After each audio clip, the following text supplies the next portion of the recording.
छोटे शेयर ऊंची छलांग और काफ़ी सारे सवाल हमें मिल चुके हैं। फटाफट से आप अपने सवाल भेज दीजिए। जिन दर्शकों के सवाल अभी नहीं आए हैं, पोस्ट नहीं हुए, यूट्यूब कमेंट सेक्शन में जाकर आप फटाफट से पोस्ट कर दीजिए। मनीष शाह जी का सवाल है, जैन इरिगेशन। अंशुल जी, कैसा लग रहा है लॉन्ग टर्म के लिए? सर लॉन्ग टर्म का तो नहीं अच्छा लग रहा है, ना समझ में आ रहा है। शॉर्ट टर्म में जरूर एक फ्लैग पैटर्न बना है, हमारी एक्टिव वॉच लिस्ट में है। 65 रुपए 10 पैसे के ब्रेकआउट का वेट है। 65-10 निकलता है तो इसमें बाई करना चाहिए। 8 से 10% की अपमूव फटाफट मिलेगी अगर वॉल्यूम के साथ 65-10 निकाला तो। एक्टिव वॉच लिस्ट में जरूर है, अलर्ट भी लगा हुआ है। ठीक है। एक हमें सुपर चैट भी मिला है यहाँ पर शक्ति पंप पर।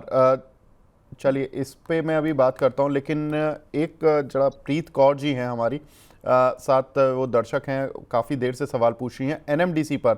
सर 68 रुपीज़ के लिए हुए हैं लवलेश सर इन्होंने कुछ शेयर। ये पूछ रही हैं होल्ड करें शॉर्ट टर्म के लिए या अभी निकल जाएं? नहीं, मेरे ख्याल से एक बार इनको प्रॉफिट बुक कर लेना चाहिए। इस स्टॉक में 2024 से ऐसा कुछ एक मोमेंटम हमको बुलिश नजरिए से देखने को नहीं मिला है। ऊपर में स्टॉक में मल्टीपल रेजिस्टेंस है, अभी 70 रुपये आ रहा है, 75 रुपये के आसपास है, और फिर 82 रुपये, और एक रेंज में फंसा हुआ है। अच्छी खासी तेजी थी इसके उसमें, पर अभी ये जो पैटर्न बना रहा है वो चैनल है, डाउनवर्ड स्लोपिंग चैनल है। मेरे को लगता है कि यहाँ अगर स्टॉक 72 से 72 50 72.5 नहीं तोड़ता है तो वापस से इसमें एक 60 रुपये तक की गिरावट आ सकती है। एग्जिट की सलाह है। ठीक है। अंशुल भाई, ये जो सवाल आया था वो शक्ति पंप पर था, क्योंकि इस समय मानसून का पीरियड चल रहा है तो इरिगेशन पंप इस तरह की कंपनीज पर थोड़ा ज़्यादा फोकस हो जाता है लोगों का। आपको क्या लग रहा है सर शक्ति पंप पर?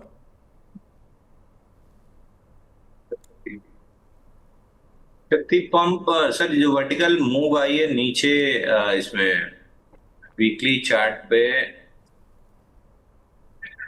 8 हफ्ते में 45% टूटा था। उसके बाद रेंज बनी है, अपर एंड ऑफ द रेंज 1034 है, lower end of the range 823 है। तो अपर एंड ऑफ द रेंज पे आया है। अगर इसके ऊपर ब्रेकआउट मिला तो कोई अपमूव बनेगी, क्योंकि 50% रिट्रेसमेंट भी सिर पे खड़ा है 1067। तो मेरे को बहुत अच्छा नहीं लग रहा है। हालांकि आज के सेशन में मोमेंटम बन रहा है, पिछले 6 दिन में अच्छे वॉल्यूम्स भी रहे हैं। तो एक बार के लिए वेट करूंगा। 1035 इसके ऊपर अगर क्लोज करता है तो एक बार 150-200 रुपए के लिए मूव बन सकती है। ठीक है। एक्सोन के नाम से एक आईडी बना हुआ है, ये पूछ रहे हैं सर इन्होंने मदरसन के शेयर 156 रुपये 82 पैसे, ऑलमोस्ट 157 रुपये पर लिए। 3 साल का विजन है। लवलेश सर, क्या विजन रखना चाहिए इनको, किस तरह के टारगेट्स रखने चाहिए? विजन अच्छा है, 3 साल का विजन है इनका। स्टॉक ने 2018 2021 के हाईज जो है 125 के, वहां पर अच्छा सपोर्ट लिया है। ये एक तरह से दर्शाता है कि स्टॉक में बाइंग मोमेंटम है और वहां से अच्छी खासी तेजी देखने को मिल रही है। अभी थोड़ा सा स्टॉक एलिवेटेड है, ऑलमोस्ट 130 131 के लेवल से 158। पर अगर इनका नजरिया 3 साल का है तो मैं इनको डेफिनेटली बाय या होल्ड करने की सलाह दूंगा। करंट लेवल्स पे भी मुझे लगता है कि स्टॉक 152 153 के थोड़ा सा जोन में है, और नीचे में अगर इनको 146 भी मिले तो उसमें बाइंग की सलाह रहेगी, अगर नजरिया आपका 3 साल का है। ठीक है। एक हमारे दर्शक हैं अवेंद्र चौहान जी, इन्होंने सुपर चैट पर सवाल भेजा है स्टरलाइट टेक। अंशुल भाई, 3 दिन से लगातार तीसरा दिन है जब ये काउंटर तेज मूव में है। फ्राइडे को चला, कल चला और आज भी चला हुआ है। खबरें भी कुछ ऐसी हैं कि प्रमोटर ने शेयर बाय किए ओपन मार्केट से 10 लाख शेयर। दूसरा, डेटा सेंटर के बिजनेस को लेकर कंपनी का फोकस आ रहा है, और डेटा सेंटर में देखिए मार्जिन्स बहुत अच्छे होते हैं। वैसे भी वहाँ पर जो इनका जो केबल वाला काम है, ऑप्टिकल फाइबर वाला, वहाँ पर उसको भी बूस्ट मिल जाएगा, जो कि इनके लिए नेगेटिव चल रहा था। ग्लोबल फ्रंट पे फंसे हुए थे क्योंकि इनका एक्सपोर्ट थोड़ा सा वीक हो गया था, जिसकी वजह से कंपनी लॉस में चल रही थी। अब चूंकि इन्होंने डेटा सेंटर पर शिफ्ट कर लिया तो यहाँ से शायद उनके दूसरा वाला भी जो कारोबार है वो रिवाइव कर जाए, इसीलिए काउंटर रुक नहीं रहा है। सर 70 रुपये से एक तरफा चला है, 115 रुपये आ गया। अभी क्या लग रहा है सर चार्ट पर? सर मेजर रेजिस्टेंस 112 114 की जोन में है। अगर इसके ऊपर निकलता है तो फिर 130 और 151 दो के टारगेट मिल सकते हैं। बट अगेन अब वर्टिकल मूव हो चुकी है। एटीआर 14 का अगर 10 टाइम्स निकालें और 50 डे मूविंग एवरेज पे ऐड करें, जिसको हम कहते हैं एक्सटेंडेड स्टॉक, तो आज का हाई एक्सटेंडेड हो चुका है। तो यहाँ से मैं फ्रेश बायर तो नहीं हूँ, लेकिन मोमेंटम बना रहा है तो 121, 150, 153 इस जोन में आ सकता है। ठीक है। अंकित चौहान जी हैं, इनके पास कोचिन शिपयार्ड के सर 1590 रुपए की खरीद के कुछ शेयर पड़े हुए हैं। इसमें पूछ रहे हैं कि सर क्या करें, और खरीदारी कर सकते हैं क्या कोचिन शिपयार्ड में, और किस लेवल पर करें अगर करनी है तो? लवलेश सर। अच्छी खरीदारी इनके 1500 के लेवल पर है। फिलहाल तो स्टॉक में एक साइडवेज मोमेंटम बना हुआ है। स्टॉक अपने ऑल टाइम हाई की तरफ रिट्रेस कर रहा है। यहाँ से ये जो पैटर्न बन रहा है इसको मैं सिंपल सा बोलूँ तो राउंडिंग फॉर्मेशन है। और अब इसमें स्टॉक में ऊपर कोई ऐसा रेजिस्टेंस नहीं है 2800 तक के। जो बेस फॉर्मेशन है वो काफी अच्छा है। उसका जो ब्रेकआउट दिया है 1600 से 1700 से, वो भी अच्छा है। अभी फिलहाल अगर इनको करना हो ऐड तो अभी भी कर सकते हैं मेरे ख्याल से। 2050 से लेके 1990 ये ऐसे लेवल से जहां पर स्टॉक में काफी स्ट्रॉन्ग सपोर्ट है। ट्रेंड कंटिन्यूएशन रहेगा। यहाँ से मुझे लगता है कि वापस से स्टॉक इसका जो अभी रिसेंट एक उच्चतम स्तर 2550 बनाया और उसके बाद 2800, तो अगर इनको ऐड करना हो तो करंट लेवल्स पे भी कर सकते हैं। मैं इनको ये जरूर सलाह दूंगा, डिफेंस स्पेस है, वोलेटिलिटी थोड़ी सी रहती है, और अभी जो जियोपॉलिटिकल चल रहा है सिनारियो उस हिसाब से इनमें थोड़ी सी वोलेटिलिटी हाइटेंड रहेगी और मोमेंटम बने रहेगा। तो डेफिनेटली करंट लेवल्स पे ये ऐड करना चाहे तो कर सकते हैं। नजरिया मैं उनको ये सजेस्ट करूंगा कि आप शॉर्ट टर्म ना रखते हुए थोड़ा 6 महीने से 1 साल का रखेंगे तो ज्यादा अच्छा रहेगा। ठीक है। डॉक्टर विवेक द्विवेदी जी हैं, अंशुल भाई आपसे सवाल पूछ रहे हैं कि पीएनबी गिल्ड्स इन्होंने 97 रुपए के लिए हुए 500 शेयर। ये पूछ रहे हैं स्टॉप लॉस 90 और टारगेट 125, ये ठीक रहेगा क्या? Sir PNB guild standard disclaimer के साथ स्टार्ट करूंगा। आज बाई दिया, कितने में दिया? आज आज हमारी टीम ने बाई दिया है 96.25 में बाई दिखा था। फिर टेलीग्राम पे व्हाट्सएप पे दिखाना भाई। स्टैंडर्ड डिस्क्लेमर दूंगा सर, 96.50 में बाई दिया है, 90 का स्टॉप लॉस है, 130 रुपए का टारगेट है, तो इसमें हमारे क्लाइंट्स लॉन्ग हो सकते हैं। ठीक है। तो यहाँ पर वही चीज़ जो शायद आप ही के टेलीग्राम वगैरह को देखकर इन्होंने शायद बाय किया, आई थिंक। ठीक है सर। तो ये अंशुल जी की टीम की तरफ से राय है। ये बताया भी था, मनी टाइम पे भी बताया था। क्या? ठीक है, हो सकता है सर मॉर्निंग वाले शो में आपने बताया हो, ऑफ कोर्स, बिल्कुल। अगला सवाल है इरकॉन पर, नितिन देशवाल जी का। 217 पर बाइंग की हुई है, 2 से 3 महीने का विजन पूछ रहे हैं। लवलेश सर क्या करना चाहिए इस काउंटर पर? थोड़ी सी खरीदी ऊपर है। मुझे लगता है कि स्टॉक में जब तक 230 का लेवल ऊपर में नहीं तोड़ता है उसमें मोमेंटम नहीं मिलेगा। स्टॉक रेंज में रहेगा 230 से लेके नीचे में 190 तक। तो फिलहाल मैं इनको एक स्टॉप लॉस दूंगा। अगर आपकी ऊपर की पोजीशन है 195 का स्टॉप लॉस लगा है, ये तोड़ता है स्टॉक तो नीचे में 180 तक के जा सकता है। हाँ, मैं ये जरूर कहूंगा कि 180, 182 के आसपास अगर स्टॉक आता है तो हमको फिर इसको रीएनालाइज करेंगे। वहां पर मुझे लगता है कि थोड़ी सी फ्रेश बाइंग आनी चाहिए। अभी फिलहाल स्टॉक एलिवेटेड लेवल पे, तो 195 का स्टॉप लॉस लगाकर होल्ड कर। ठीक है। नितिन देशवाल जी पूछ रहे हैं अंशुल जी, एटीजीएल आप इसको काफ़ी क्लोजली वॉच करते हैं, 682 के लिए हुए हैं, 2 से 3 महीने का विजन है सर, क्या रखें इसमें, किस तरह के स्टॉप लॉस और टारगेट रखें? 640 के नीचे क्लोज होता है तो फिर ये गैप फिल करने जाएगा। नीचे जो गैप छूटा हुआ है, नीचे गैप एक छूटा हुआ है,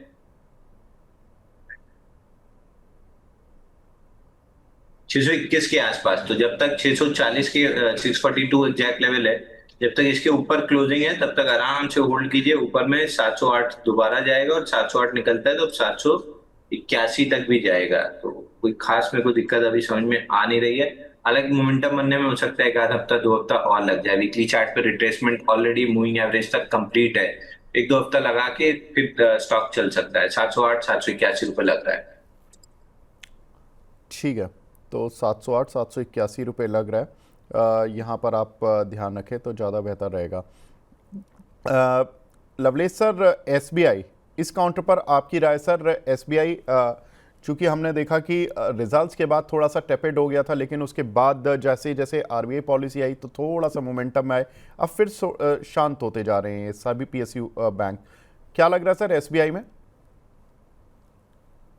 फाइनल से शांति रहेगा विवेक जी। ऑब्वियसली जो मोमेंटम एक इवेंट की वजह से बना था वो थोड़ा सा फेड आउट हो रहा है 840 से 830 के आसपास। स्टॉक लेकिन ओवरऑल अप ट्रेंड में है। तो यहाँ पर मैं शॉर्ट टर्म में अगर कोई मुझसे पूछेगा कि एसबीआई, मैं यही सलाह दूंगा कि हाँ, हो सकता है स्टॉक में नीचे में 740 तक की गिरावट देखने को मिले। अगर आपका नजरिया थोड़ा सा लंबा है, अगर आपको लगता है कि पीएसयू बैंक में एक एक्सपोजर होना चाहिए आने वाले 3 साल के लिए, 1 साल से ज्यादा के लिए, तो मैं यहाँ पर एसबीआई को डेफिनेटली फेवर करूंगा, क्योंकि इसका ट्रेंड जो है ओवरऑल वो पॉजिटिव, और ये ड्यू कंसोलिडेशन है, क्योंकि स्टॉक में अच्छी 500 550 से एक अच्छी खासी तेजी बनी थी और स्टॉक 900 तक गया था। तो ये ड्यू कंसोलिडेशन है। मेरे ख्याल से नीचे में अगर आपको स्टॉक वापस से 740 से 745 मिलता है, तो इसमें फ्रेश बाइंग कर सकते हैं। करंट लेवल्स पे मुझे लगता है कि थोड़ी वीकनेस बनी रहेगी। ठीक है। एक हमारे दर्शक हैं रितेश सिंह जी, इन्होंने सुपर चैट पर क्वेश्चन भेजा है। अंशुल सर, आपसे सवाल है, एल&टी फाइनेंस, एक्शन कंस्ट्रक्शन और यूनाइटेड स्पिरिट्स के एंट्री लेवल क्या होंगे मिड टर्म के लिए? Sir, L&T finance, action construction और यूनाइटेड स्पिरिट्स। एल&टी फाइनेंस तो 154 के रेट में अपन ने कितना रेकमेंड किया था, अब तो ब्रेकआउट आ गया, यहीं पे घुस जाना चाहिए। अगर आप medium to long term investor हैं, ट्रेडर्स के लिए कोई अपॉर्चुनिटी है नहीं, तो एल&टी फाइनेंस तो यहीं घुस जाना चाहिए अगर अभी तक आप नहीं घुसे हैं तो। दूसरा कौन सा था सर एल&टी फाइनेंस के बाद? एक्शन कंस्ट्रक्शन और तीसरा यूनाइटेड स्पिरिट्स। एक्शन कंस्ट्रक्शन मेरे को अच्छा नहीं लग रहा है, साइडवेज रेंज है, अगर 1288 करीब निकाला भी तो 1436 जा सकता है। मेरा कोई इंटरेस्ट नहीं आ रहा सर स्टॉक में। नीचे वीकली पे सेलिंग दिख रही है, अगर किसी भी दिन सेलिंग टेक ओवर की, स्टॉक नीचे ज्यादा जाएगा ऊपर कम जाएगा। यूनाइटेड स्पिरिट अगर 1498 1500 के ऊपर वापस आगे क्लोज करता है तो एंटर कर लेना चाहिए।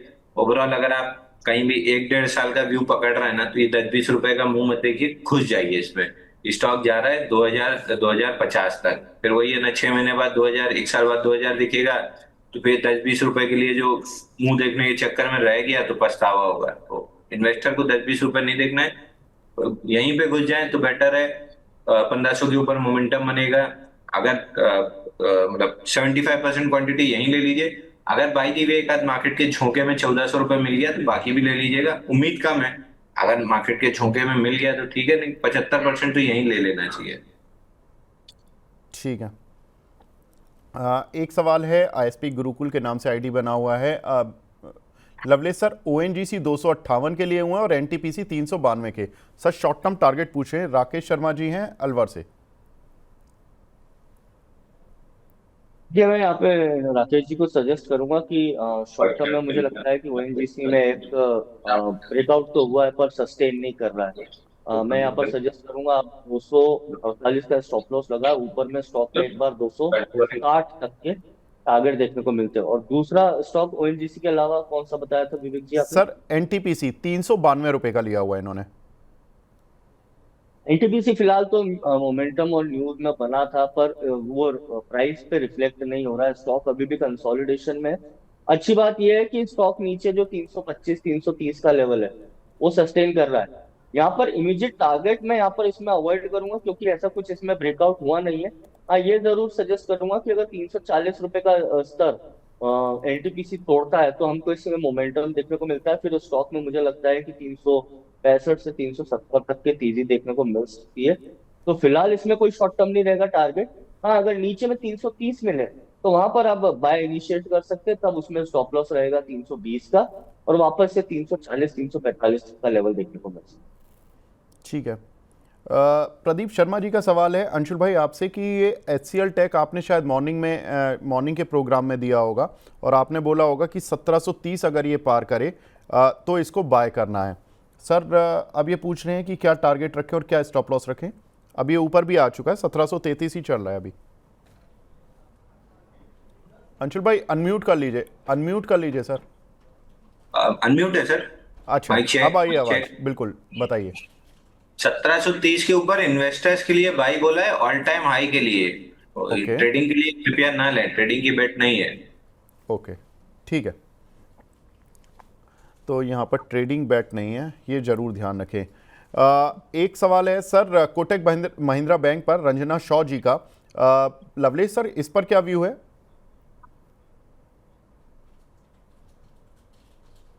विवेक जी, कोटक महिंद्रा बैंक है ना? जी सब जी।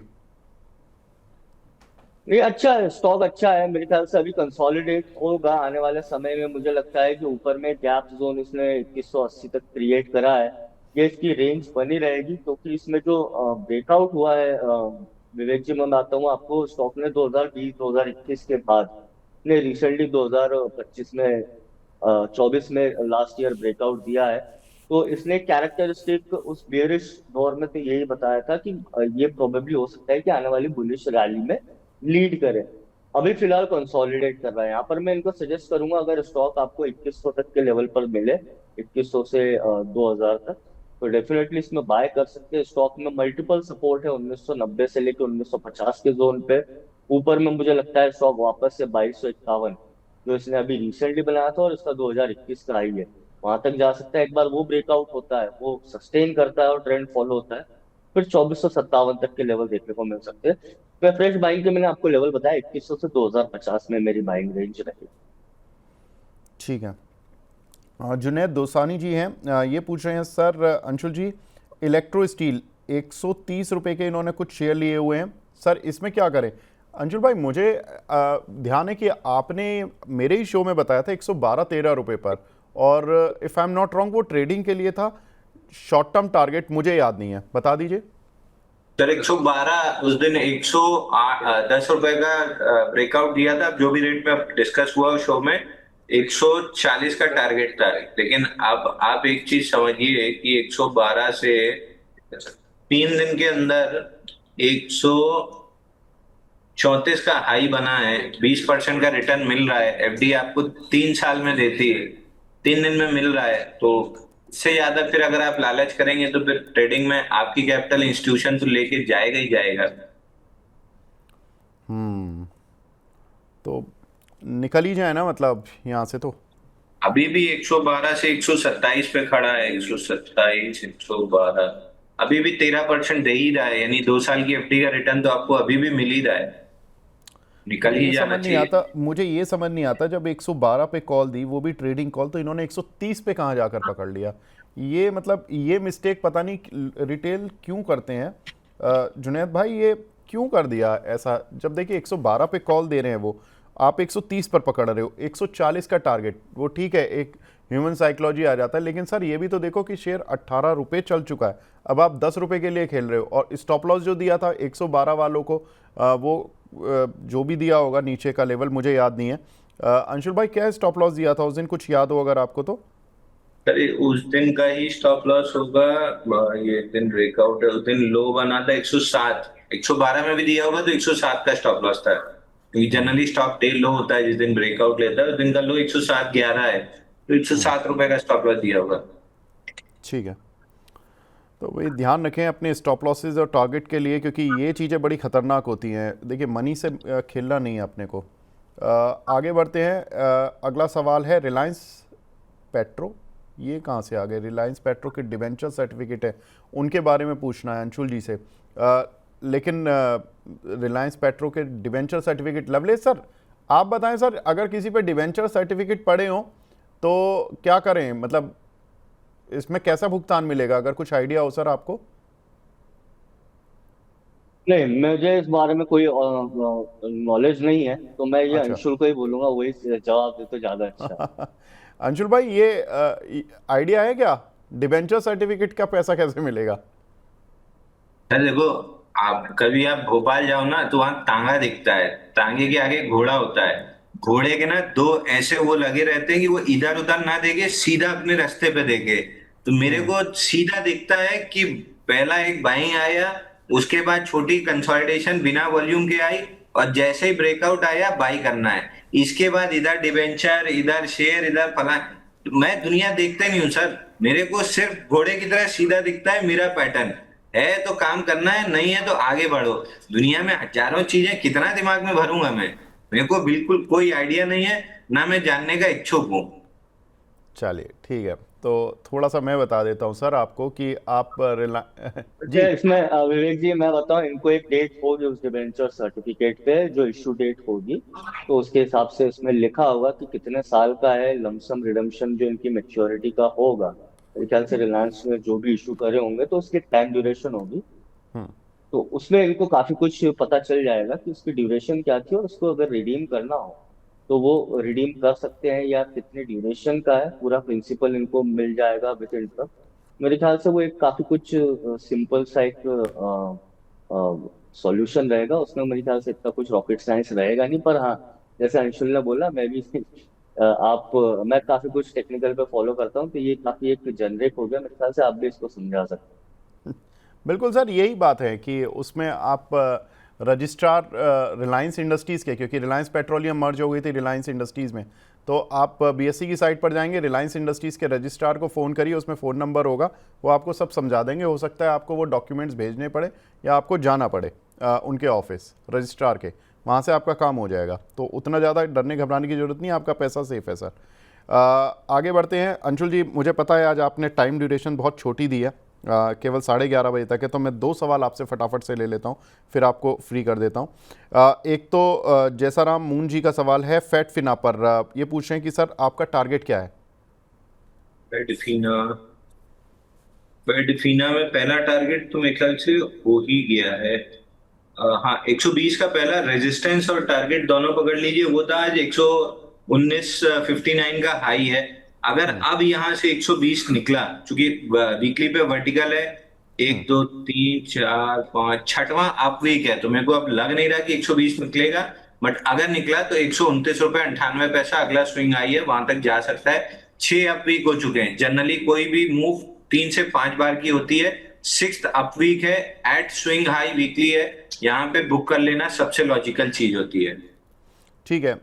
एक हमारे दर्शक हैं सर, वो उन्होंने एरन लिए हुए हैं 28 रुपये सम पैसे के, अभी ये काउंटर पिछले 2-3 दिन से मूव दिखा रहा है सर, क्या करें इसमें? सर, फ्लैगिश काइंड ऑफ पैटर्न है। दो इनसाइड बार से कल ब्रेकआउट दिया था 30 रुपए 71 पैसे में। ऊपर में जो टारगेट बनेगा वो आराम से बन सकता है। वीकली का स्विंग आई 37 रुपए 30 पैसे। इस स्टॉक को सिर्फ वही लोग ट्रेड करें जो 28 रुपए 40 पैसे का स्टॉप लॉस ले सकते हैं। मैं करता नहीं, क्योंकि लोकेशन इतनी खराब जगह है, बिल्कुल फॉल के बाद बना है। लोकेशन एक्सट्रीमली पुअर है, पैटर्न बहुत बेहतरीन है। यही हाई के पास या बाइंग फोर्स के बाद बना होता तो मैं अभी तक बाई दे चुका होता। अगर आप कर ही रहे हैं तो 28-44 के नीचे क्लोजिंग बेसिस का स्टॉप लॉस है। 37 रुपए 30 पैसे का टारगेट मिल सकता है। मैं नहीं करता, एकदम क्लियर बता रहा हूं, मैं नहीं करता लोकेशन की वजह से। ठीक है अंशुल जी, आप हमारे साथ जुड़े सर आज शॉर्ट टर्म के लिए ही सही, लेकिन बहुत बहुत शुक्रिया सर हमसे जुड़ने के लिए और अपना कीमती समय देने के लिए। धन्यवाद सर, धन्यवाद। Thank you. आगे बढ़ते हैं अब, और सवाल हमारे पास हैं। अगला सवाल है आशीष चक्रवर्ती जी का, ये पूछ रहे हैं कि इन्फोसिस में सर शॉर्ट टर्म टारगेट्स क्या रहेंगे? लवलेश सर। ये मेरे ख्याल से यहाँ से 1640 1630 के लेवल से इसमें एक अच्छा ब्रेकआउट तो हो रहा है। ट्रेंड कंटिन्यूएशन हम बोल सकते हैं। मुझे लगता है ऊपर में 1710 से 1720 तक के लेवल्स स्टॉक में देखने को मिल सकते हैं। ये पर्टिकुलर जो लेवल है, नीचे भी 1640 आ रहा है। मेरे ख्याल से ये पर्टिकुलर ट्रेड के लिए 1610 एक वाजिब स्टॉप लॉस भी। ठीक है। हरिनाथ पाल जी का सवाल है सर, हिंडाल्को 651 के लिए हुए इन्होंने, क्या टारगेट रखें? इनकी कॉस्ट के काफी पास है। देखिए, स्टॉक में कॉन्ट्रैक्शन हो रहा है, ऊपर हाइस और नीचे लोस जो है दोनों कॉन्ट्रैक्ट हो रहे हैं, तो हम बोल सकते हैं कि यहाँ पर एक ट्रायंगल पैटर्न बन रहा है। इनको मैं सलाह दूंगा आप 625 का स्टॉप लॉस रखें। एक बार स्टॉक में 660 के ऊपर तेजी हमको देखने को मिल सकती है। 660 658 का सस्टेन करता है, फिर 680 से 695 तक के टारगेट मिल सकते हैं। ठीक है। अगला सवाल हमें मिला है भारतीय एयरटेल पर सर, रमेश कुमार जी का, इनके पास 1450 रुपए के कुछ शेयर पड़े हुए हैं, क्या करें? बिल्कुल होल्ड करिए। भारतीय एयरटेल हमने भी जी पहले भी डिस्कस करा है। ये 1450 की खरीदी है इनकी, बहुत अच्छे लेवल्स पर इन्होंने खरीद करे। मेरे ख्याल से स्टॉक में 1770 1780 काफी एक स्ट्रॉन्ग सपोर्ट है। ऊपर में मुझे लगता है कि ये कंसोलिडेशन जो ब्रेक और था, तो भारतीय एयरटेल में ऊपर में काफी अच्छे टारगेट, मेरे ख्याल से आप मिनिमम 15% से 20% तो मानकर चलिए। और जो भी अभी रिसेंट डेवलपमेंट हो रहे हैं भारतीय एयरटेल में स्टारलिंक के साथ और उसके नेटवर्क के एक्सपांशन के साथ, मुझे लगता है वो काफी कुछ सपोर्ट करेगा प्राइजेस को। तो यहाँ पर मैं होल्ड करने की सलाह दूंगा, और अगर किसी को निवेश करना है तो मैंने 1780 से लेकर 1800 के लेवल्स भी बताया, वहां पर निवेश भी कर सकते। ठीक है। रसान जी हैं, इनका सवाल है सर, श्रीराम प्रॉपर्टीज पर क्या टारगेट और स्टॉप लॉस रखें? इसका कोड क्या है Vivek ji? Shriram properties. Sir Shriram PPS के नाम से आता है आई थिंक, ये मैं एक बार देख के बताता हूँ आपको।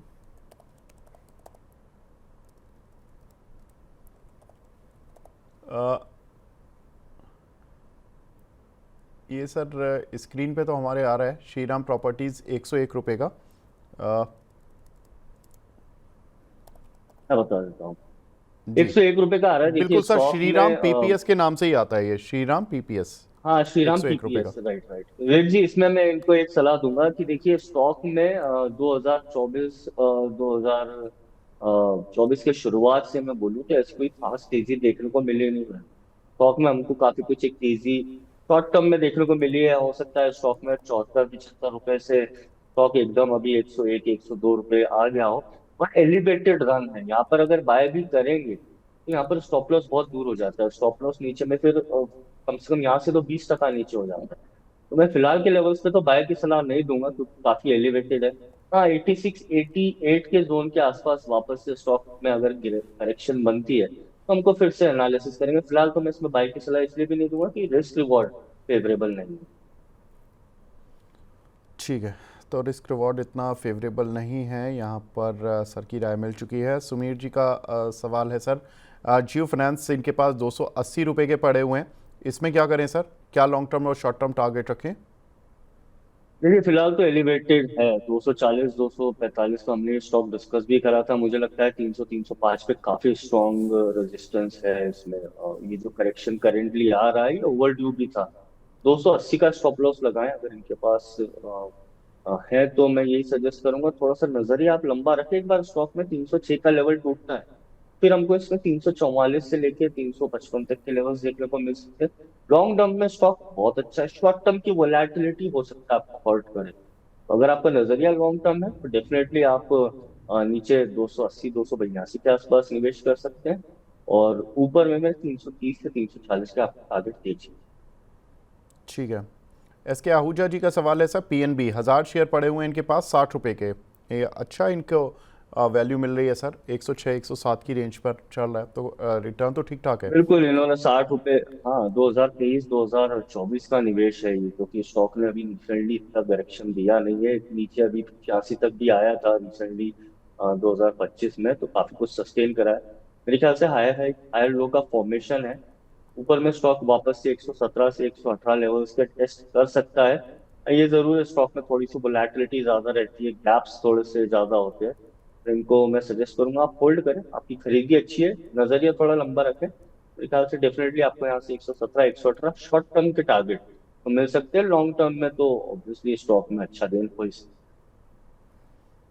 ठीक है। आज अलग अलग सवाल आ रहे हैं। टाटा गोल्ड के शेयर खरीद लें क्या? टाटा गोल्ड, ये मुझे तो लग रहा है टाटा गोल्ड इसमें वो ईटीएफ होगा ना सर? ETF। हाँ बिल्कुल, गोल्ड ईटीएफ। बिल्कुल हाँ बिल्कुल, डेफिनेटली यहाँ पर जो भी निवेशक आपके माध्यम से बता दूं सुन रहा हो या देख रहा हो, गोल्ड ऐसी चीज है जो आपके पोर्टफोलियो में जिसका एक्सपोजर होना ही चाहिए। सबसे अच्छी बात यह है कि गोल्ड को कोई एक फैक्टर ड्राइव नहीं करता है यहाँ पर। हम्म। अभी वॉर हो रहा है तो वॉर अकेली एक चीज नहीं है जो गोल्ड फैक्टर को ड्राइव करती है। कहीं भी जब भी मार्केट में अनसर्टेनिटी होती है, अनसर्टेनिटी बढ़ती, इंटरेस्ट रेट्स में अनसर्टेनिटी, इकोनॉमी में हो अनसर्टेनिटी, इन्फ्लेशन को लेकर हो, वॉर को लेकर हो, अनस्टेबिलिटी हो पॉलिटिकल नेचर में, तो ये जो वैश्विक स्तर पर जो चीजें अनसर्टेनिटी होती है वो गोल्ड के लिए हमेशा अच्छी रही है। और उसके अलावा भी गोल्ड में अप्रिसिएशन होता ही है। तो डेफिनेटली टाटा गोल्ड का ईटीएफ आपने अच्छा है। गोल्ड का कोई सा भी ईटीएफ, निपॉन का ईटीएफ है गोल्ड का जो उसको रेप्लिकेट करता है, टाटा गोल्ड का है। बिल्कुल, मेरे ख्याल से आने वाले समय में गोल्ड में हमको इंटरनेशनल मार्केट में अभी कुछ $3400 के आसपास चल रहा है। मुझे लगता है इंटरनेशनल मार्केट में गोल्ड यहाँ से 3750 से $3800 जा सकता है। और फिर यूएसडी आईएनआर की वजह से आपको अभी 1,05,000 दिख रहा है। ये काफी कुछ और ऊपर स्तर पे दिखेगा डोमेस्टिक एमसीएक्स मार्केट में भी। होना ही चाहिए आपके पोर्टफोलियो में गोल्ड, एटलीस्ट 10 to 20% आपके पोर्टफोलियो का गोल्ड और प्रीशियस मेटल्स में होना चाहिए। ठीक है, तो आपको अपने पोर्टफोलियो में आजकल की सिचुएशन में जहां अनसर्टेन बिल्कुल परिस्थितियां हैं, वहां पर 20 to 40% सर ने बोला कि एज पर योर विश आप अपने पोर्टफोलियो में रखें तो ज़्यादा बेहतर रहेगा। देखिए एक चीज़ तो है कि गोल्ड भागता ही तब है जब वर्ल्ड की परिस्थितियां ख़राब हो, और मार्केट गिरता ही तब है जब वर्ल्ड की परिस्थितियां खराब हो। तो एक तरह से अब आपको एक रिवर्स हैज मिल जाता है। आप अगर पोर्टफोलियो लेकर बैठे हैं और आप निफ्टी शॉर्ट करना नहीं जानते और उस पोर्टफोलियो को हैज करना नहीं जानते कॉल पुट के माध्यम से, तो आप उसमें ज़्यादा सरदर्दी मत करिए, सीधा गोल्ड ले लीजिए। मार्केट नीचे गोल्ड ऊपर, आजकल ये परिस्थिति चल रही है। बिल्कुल ठीक है सर लवलेश सर, यही ठीक है। जी बिल्कुल, देखिए इसमें ऐसा होता है वीर जी, आपको बताऊं तो गोल्ड में जो एक बुलिश मोमेंटम या बुलिश रैली बनती है हिस्टोरिकली, जब भी हमने देखा है तो वो काफी कुछ इयर्स तक सस्टेन करती है। और गोल्ड जब कंसोलिडेट होता है तो एक साइकिल रहती है उसकी, 3 से 4 साल की एक साइकिल रहती है, वो कंसोलिडेशन में जाता है।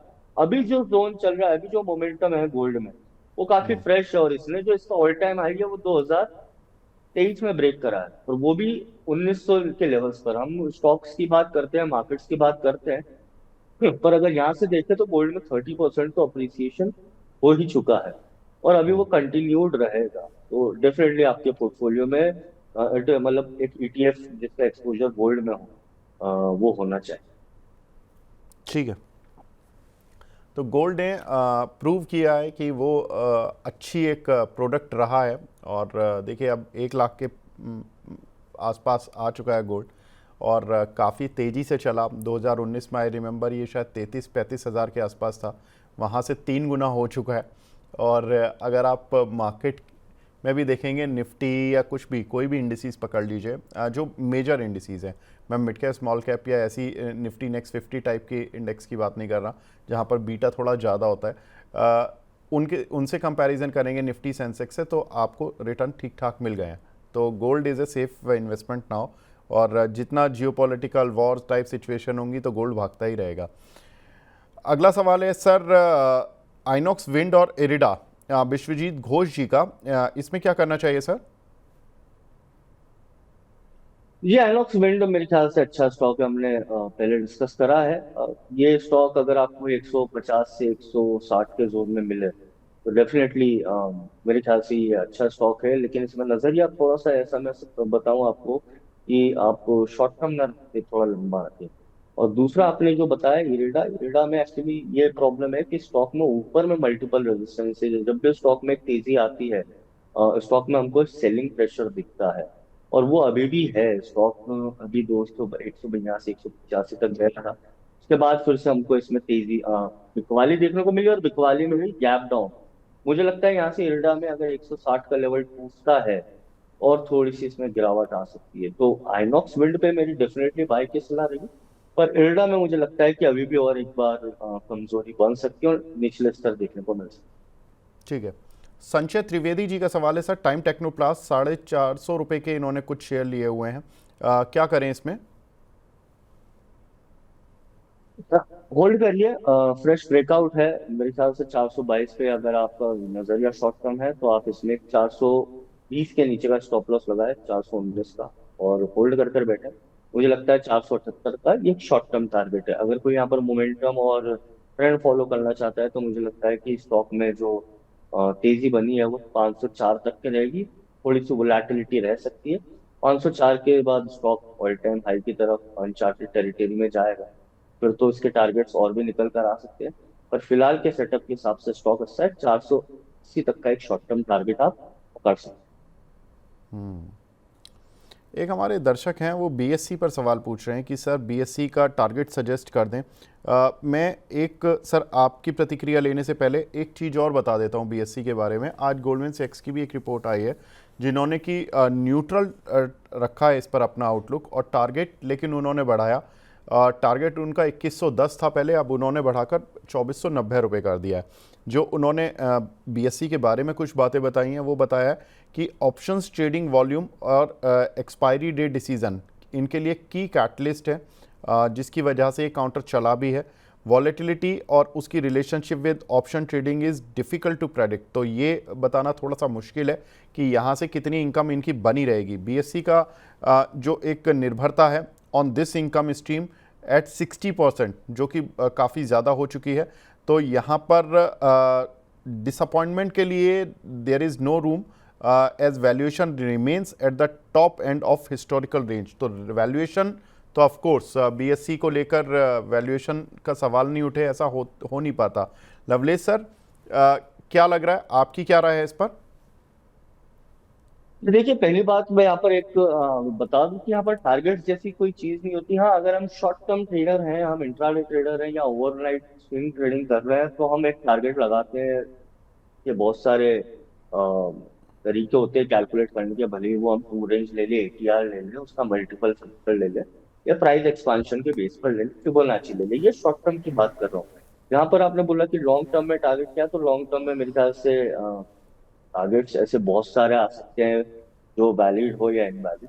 मुझे लगता है स्टॉक में जो रनअप है वो एलिवेटेड, लेकिन ये बात भी है कि स्टॉक में एक 5 से 7% की गिरावट होती है तो स्टॉक में मोमेंटम देखने को मिलता है। गोल्डमैन सैक्स की भी रिपोर्ट आई, उन्होंने भी काफी कुछ चीजें हाईलाइट करी है कि ऑप्शंस की जो वॉल्यूम है उस पर काफी कुछ डिपेंडेंट है बीएससी की इनकम।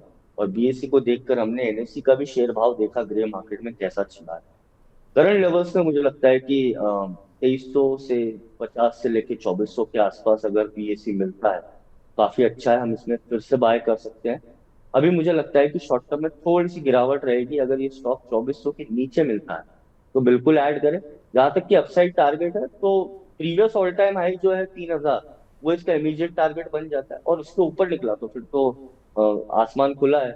तो मैंने यहाँ पर लेवल्स दिए 2400 के नीचे में अगर मिलता है तो बिल्कुल बाय करें। करंट लेवल्स में मुझे लगता है थोड़ी सी बिकवाली। 3 काउंटर हैं एक्सचेंज से रिलेटेड। एक MCX मल्टी कमोडिटी एक्सचेंज जो कि 72 के पी मल्टीपल पर चल रहा है, बीएससी करीब 83 के पी मल्टीपल पर चल रहा है, और इंडियन एनर्जी एक्सचेंज करीब 40 के मल्टीपल पर चल रहा है। तीनों बिल्कुल अलग वर्टिकल हैं। एक पावर ट्रेडिंग को कराता है, एक कमोडिटीज़ में गोल्ड, सिल्वर और ऑयल, गैस, इस तरह की चीज़ों को कैटर करता है, और बीएससी स्टॉक मार्केट के लेकर। और यहाँ पर जो सबसे हाईएस्ट पी मल्टीपल वो 83 बीएससी का ही है। लेकिन लवलेश सर, एक चीज़ है, एक समय होता था, आप तो काफ़ी समय से हैं मार्केट में, जब हम 15-16 के पी मल्टीपल के ऊपर निकलते थे तो हम कहते थे ओवर वैल्यूड। अब इंडियन मार्केट को ही जब पी मल्टीपल 20-21 का मिलने लगा तो हम चलिए 20-21 पर कंफर्टेबल होने लगे। सर, 80 के पी मल्टीपल पर थोड़ा सा डर लगता है क्या? अगर मतलब मार्केट में कभी भी कुछ रिवर्स मारेगा तो चीज़ें थोड़ी सी ज़्यादा ओवर वैल्यूएशन पर तो नहीं है? नहीं, बिल्कुल। देखिए, ओवर वैल्यूएशन तो है, नो डाउट। यहाँ पर अगर हम कोई सा भी आपका मॉडल उठाकर देखेंगे तो ये स्टॉक में कोई भी करंट लेवल्स पे जस्टिफाई नहीं कर पाएगा कि स्टॉक इतने लेवल्स पे क्यों ट्रेड कर रहा है, या यहाँ पर क्या ये अंडर वैल्यूड है या फेयर वैल्यू है। बिल्कुल नहीं। और एक मोमेंटम में रहता भी है टेक्निकल में, जिसे हम बोले कि अगर स्टॉक ओवर प्राइस है तो एक प्रीमियम अटैच है। जैसे हम आज से मेरे ख्याल से 5 से 7 साल पहले, ज्यादा नहीं, 2015 तक के जाए तो मारुति के शेयर में वो रहता था, तब मारुति लीडर रहता था, और वो उसके शेयर प्राइस में भी दिखता था, थोड़ा सा हमेशा हमको हायर एंड पे दिखता था उसके फीस पे। और अब फास्ट फॉरवर्ड 2025, जहां पर हम देख रहे हैं कि मार्केट कंसोलिडेट हो रहा है। आपने एनएससी की बात करी, बीएससी की बात करी, एमसीएक्स इंडिया, आईईएक्स एक अलग डोमेन है, एक मेट्रोपॉलिटन स्टॉक एक्सचेंज अलग हुआ जो लिस्ट भी नहीं हुआ अभी। ग्रे मार्केट में बस का प्राइस 3 या 4 रुपए से ऑलमोस्ट मेरे ख्याल से 15 रुपए तक गया था, और अभी वापस से 9 रुपए या 10 रुपए आ रहा है। तो ये अभी ऐसा चीज है जो काफी कुछ अनफोल्ड हो रही है। बहुत बड़ी स्कोप है इंडियन मार्केट में, नो डाउट। बहुत बड़ा पार्टिसिपेशन भी है जो मार्केट में हमको देखने को मिल सकता है। We are at a very nascent stage. हम बोल सकते हैं कि अभी हम 31 से 35 साल पुरानी मार्केट है इन टर्म्स ऑफ वॉल्यूम। जो हमने देखा है, हम उसको यूएस मार्केट के पर्सपेक्टिव से देखें तो काफी कुछ वो एक मार्केट ऐसा है जो सेंचुरीज या डेकेड्स में चलता है। तो यहाँ पर ये चीजें अनलॉक होती है, और आदमी या फिर निवेशक आने वाले 10 से 20 साल भी डिस्काउंट कर लेता है जब वो परचेज करता है स्टॉक। तो यहाँ पर वही हो रहा है मेरे ख्याल से, इतनी प्रीमियम पे चल रहे हैं स्टॉक, काफी कुछ फॉरवर्ड लुकिंग होता है मार्केट और वो चीजें डिस्काउंट कर रहा है। पर मेरा सजेशन यही रहेगा, एलिवेटेड रन जब भी रहता है मार्केट में, एक फोमो क्रिएट होता है। आप फोमो में ना फंसे, फियर ऑफ मिसिंग आउट। मेरे ख्याल से स्टॉक में एक 10% भी गिरावट आती है तब हम ज्यादा सही रहेंगे उसमें निवेश करने की स्थिति में, एज कम्पेयर टू कि हम जब ऑल टाइम हाई चल रहा हो तब उसमें निवेश करें। ठीक है, डन सर। एक हमारी दर्शक हैं, रेगुलर व्यूअर हैं, विनीता जी, ये पूछ रही हैं सर, प्रिज्म जॉनसन, इसमें क्या करना चाहिए? इनके पास 100 शेयर हैं 162 रुपये के। 162 रुपए के 100 शेयर से देखिए अभी रिवर्सल तो हुआ है स्टॉक में, ऐसा कुछ खास मोमेंटम नहीं है। एक रेंज बनी हुई है स्टॉक में, नीचे में 107, ऊपर में 158, वो रेंज ब्रेक करी थी और स्टॉक में तेजी गई थी, पर उसके बाद स्टॉक में एक बेयरिश करेक्शन आया है। मुझे लगता है कि स्टॉक में थोड़ा सा ऊपर रेजिस्टेंस भी है, जहां पर इनकी खरीदी का भाव है, मेरे ख्याल से आज से 2 या 3 दिन पहले इन्होंने खरीदा होगा, तो वहां पर इनको थोड़ा सा रेजिस्टेंस देखने को मिलेगा। मैं इनको सजेस्ट करूंगा आप 148 का स्टॉप लॉस लगाएं। अगर वो लेवल टूटता है तो स्टॉक में थोड़ी कमजोरी 140 तक देखने को मिल सकती प्रदीप कुमार जी पूछ रहे हैं सर वोडाफोन आइडिया, ये सवाल भी देखिए मुस्कान तो ला ही देता है सर। अब केवल ये इसका काम यही रह गया कि हंसी तो आ ही जाती है लोगों के चेहरे पर। आर पावर हो गया, वोडाफोन आइडिया हो गया, सर क्या करना है वोडाफोन पर? है। ये देखिए कॉन्ट्रैक्शन हो रहा है। मैं यहाँ पर काफी एक सिंपल फैक्ट यहाँ पर निवेशकों को बताऊं कि स्टॉक नीचे में 6 रुपए 50 पैसे सस्टेन कर रहा है, और आज से नहीं, ये अक्टूबर 2024 से कर रहा है। जब भी स्टॉक ये लेवल पे आता है तो एक तेजी देखने को मिलती है और ऊपर में स्टॉक 8 रुपए जाता है। काफी कुछ टाइम हो गया, स्टॉक हमको 6 रुपए 50 पैसे पे ही मिला है। अभी रिसेंटली एक लो बनाया है।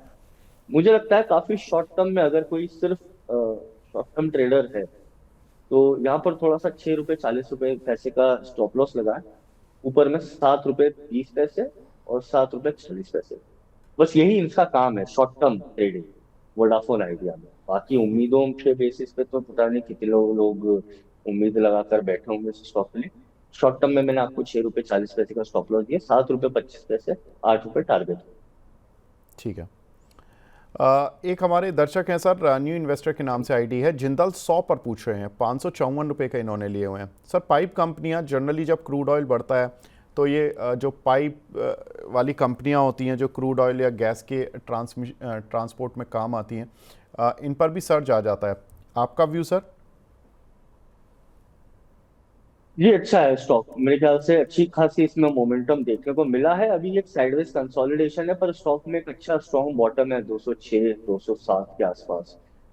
मुझे लगता है ऊपर में स्टॉक वापस से 280 के लेवल्स टेस्ट कर सकता है। नीचे में 218 रुपए स्टॉप लॉस रहेगा। ये नजरिया मेरा आने वाले 2 से 3 महीने का है। इसमें आई थिंक कुछ बोनस या स्प्लिट आया क्या सर? क्योंकि इनके भाव से बिल्कुल आधा दिख रहा है मुझे, और वैसे ये काउंटर मतलब अक्टूबर में आया था, इसमें अक्टूबर 2024 में स्टॉक में हाँ, स्प्लिट आया था। अक्टूबर तब ये 2024 में। 750 कुछ के ऊपर था, 2:1 का स्प्लिट आया। ठीक है, मैं इनसे रिक्वेस्ट करूंगा सर आप अपने ना शेयर चेक करें, जितने आपने लिए थे वो डबल हो गए होंगे शायद। तो अगर डबल हो गए होंगे। डबल हो गए होंगे तो सर आपका जो 554 वाला प्राइस है ना, ये भी हाफ रह जाएगा। तो आप उस हिसाब से वैल्यूएशन करके देखना, तो आपको डर नहीं लगेगा। तो जो आपको शायद अभी डर लग रहा है, तो आप अपने ब्रोकर के यहाँ पर देखिए, क्वांटिटी आपकी शायद डबल हो गई होगी।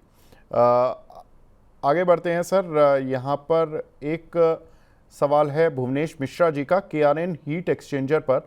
इन्होंने 726 रुपए के लिए हुए हैं, इसमें क्या करें? इनका खरीदी भाव क्या है विवेक जी? सर 726।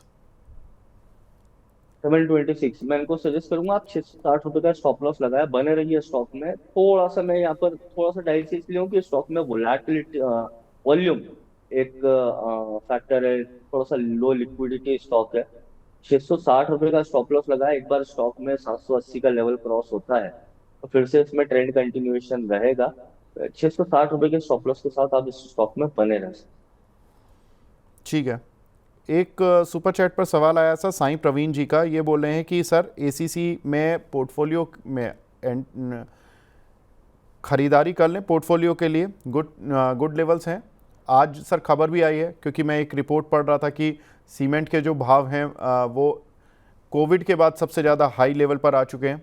तो ये ठीक है सर, ACC पसंद? जी बिल्कुल। एसीसी देखिए ये स्तर इसलिए अच्छा है, दो बातें हैं। पहली बात तो ये स्टॉक 2017 और इसका 2022 का लो है वो सस्टेन कर रहा है। तो स्टॉक में फिलहाल एक रेंज है। इसलिए कंजम्पशन के बेसिस पे हम बोल सकते हैं, सीमेंट के कंजम्पशन के बेसिस पे कि वो उच्चतम स्तर पर है। और स्टॉक डेफिनेटली अवेलेबल है ओवरसोल्ड लेवल में। तो फिलहाल जो रेंज बनी हुई है एसीसी में वो 2800 से लेके 1800 तक की है, और हमको lower end of the range में मिल रहा है जो इसका 1800 से 1750 का लेवल है। तो नजरिया अगर आपका 6 महीने से ज्यादा का है, और आप एक 10% का एक वोलेटिलिटी देख सकते हैं, ड्रॉडाउन जिसको हम बोलते हैं, कि 10% का एक रिस्क ले सकते हैं, तो 1700 का स्टॉप लॉस रहेगा मेरे ख्याल से। स्टॉक में वापस से 2350 से लेके 2500 तक के लेवल्स देखने को मिलेंगे, पर ये 6 महीने से ज्यादा आप होल्ड करें।